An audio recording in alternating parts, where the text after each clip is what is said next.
রাজ্যে ভয়াবহ বন্যা পরিস্থিতির ফলে 15,000 কোটি টাকা ক্ষয়ক্ষতি হয়েছে। সরকারের একার পক্ষে সম্ভব নয় বন্যা পরবর্তী পরিস্থিতি থেকে উত্তরণের ফলে মুখ্যমন্ত্রী রাজ্যবাসীর প্রতি আহ্বান রেখেছেন সবাইকে এগিয়ে আসার।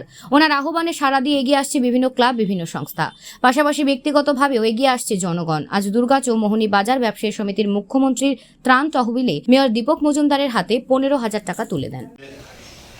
আমরা দুর্গা চৌমোহনী বাজার ব্যবসায়ী সমিতির পক্ষ থেকে বিগত দিনে ত্রিপুরা রাজ্যে যে ভয়াবহ বন্যা পরিস্থিতির সৃষ্টি হয়েছিল এবং বন্যাতে যারা ক্ষতিগ্রস্ত হয়েছে এবং প্রাণ হারিয়েছে তাদের জন্য আমি বাজার কমিটির পক্ষ থেকে সমবেদনা এবং দুঃখ প্রকাশ করছি এবং তাদেরই সাহায্যার্থে আমরা বাজার ব্যবসায়ী সমিতির পক্ষ থেকে সাতরামনগর বিধানসভা কেন্দ্রের সম্মানিত বিধায়ক এবং আগরতলা পৌর নিগমের মাননীয় মেয়র শ্রী দীপক মজুমদার মহোদয়ের হাতে আমরা বাজার সমিতির পক্ষ থেকে 15,001 টাকা আমরা মাননীয় মুখ্যমন্ত্রীর ত্রাণ তহবিলে আমরা দান করছি বন্যার্ত যারা আছে তাদের সাহায্যার্থে।